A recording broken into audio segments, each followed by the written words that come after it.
Counting or not counting gang violence. Counting or not counting gang violence. Yo, what's good? I am the Kirkboxing guy. Counting or not counting gang violence. If you were like me 3 years ago, you might genuinely or low Kirkenually believe that beatboxing is just cringe as fuck. And I totally understand. I mean, everyone knows that one annoying ass kid in the back of their first period algebra class that's just spreading his STDs and spitting all over your neck and trying to make these incohesive sounds that really just sound like ass. But they don't sound like ass because I don't want to say that. I don't want to put that out there. Anyways, point being is that one point I was misled to believe that beatboxing was just boots and cats. And in reality, that is a minutia of what beatboxing has evolved into. In this video, I will be making the argument that beatboxing in principle and in practice empowers the masses and promotes a level of interconnectedness that is less prevalent in the vast majority of other subcultures. I will prove this by using the three metrics of diversity, accessibility, and expressivity. And I will prove that beatboxing actually promotes these three better than almost any other subculture out there. Now, without further ado, let's begin. Diversity. Beatboxing subculture is diverse as fuck. To name a few of the more famous beatboxers includes beatboxers like River from France, Wing from South Korea, King Inertia from the United States, Remix from South Africa, Codfish from Australia, Shogo from Japan, Mr. Android from Chile, Stitch from Malaysia, Den from Canada, and D-Lo from the UK. So just all around the world, really.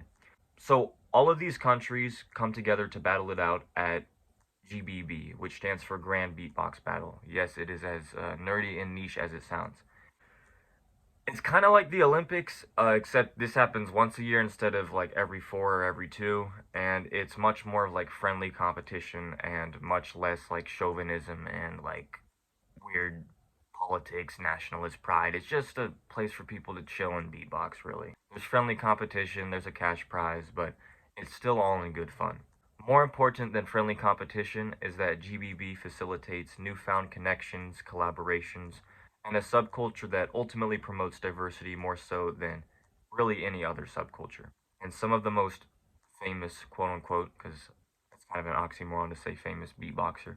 Anyway, some of the most famous beatboxers are from all of these continents. Just kind of ask yourself, how many subcultures are there where the most famous people from it are found throughout every continent? I personally cannot think of really any other subcultures where the most famous people from it are from all different like countries and continents. In that regard, I think it is like one of the most like diverse subcultures. Accessibility. Okay, so pretty much anybody can learn how to beatbox. Most subcultures require money to be involved in its expression, but with beatboxing, you really just need a mouth. Most subcultures require like a musical instrument, a certain wardrobe, a video game console, a sports jersey, etc. But for beatboxing, you don't need any fancy schmancy guitar, skateboard, makeup set, spray paint, sports jersey, or anything. You don't need any of that. All you need is the passion, and it helps to have a lip and a tongue and teeth and a throat as well. But hey, you don't even necessarily need all those things to learn how to beatbox. Everyone kind of plays to their strengths. There's certain things in beatboxing that I'm much better at, like the bass and the throat stuff. But then there's certain aspects where other people like shine in many regards. Like there's a lot of professional beatboxers. Well, there's a few that can't do this sound. It's called inward bass. It's called inward because I'm inhaling when I make that sound, and bass because it's one of the most bassy sounds you can make in beatboxing. Anyways, you don't need to know how to do every beatbox sound to be a good beatboxer. You just need to practice, and really practice. Anyone can do that, you know, as long as you got the time. And that's not necessarily the case for many subcultures where you need some sort of money to buy something to help you get better at it. I will say it does help to watch YouTube tutorials, so I guess like a phone and Wi-Fi and stuff. However, you don't really need beatbox tutorials to get good at beatboxing. I kind of just learned mostly from vocal stimming in the shower, and it's very accessible, point being. Expressivity. I think that's a word. So every beatboxer has a different style and a different way of expressing themselves. I'm going to go over a few right now, but I highly recommend, if this interests you at all, go check out more beatboxers after this, because there's really so much more to it than what I'm about to cover. I'll use an example like Helium. This is a beatboxer from Russia, and his style is he's very technical and he does more drum and bass. And you can see that in, like, you know, drum and bass is more popular in countries like Russia, and you can see Helium kind of adopt that through some of his beatboxing.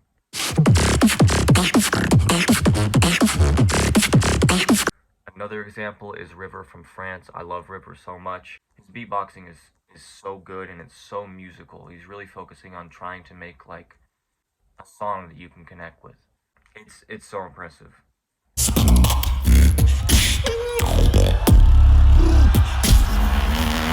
And now, coming to my personal favorites, we get into the bass.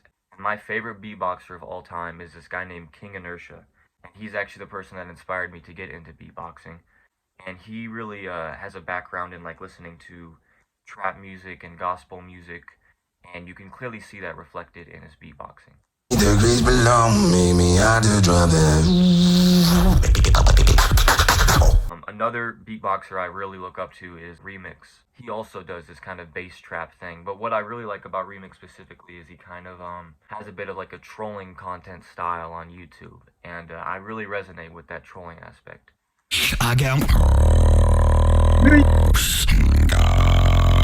Alright, now to kind of circle it back to me and my expression, hip-hop and trap are some of my like favorite genres, and they've really always been my favorite genres. When I watched King Inertia for the first time, I was like, oh my goodness, I need to learn how to do these fucking sounds because they're so cool. Same thing when I watched Remix. Alright, before I end this video, I just want to say that, to kind of maybe put a messy bow on everything, that when I made the Kirkboxing video, it felt like an expression, like a really true expression of myself, because I do not like Turning Point USA, and I wanted to mock them and troll them. I feel like the means of beatboxing will be very effective, because it's really hard to argue against someone that just sounds 1,000 times more fire than you could ever sound.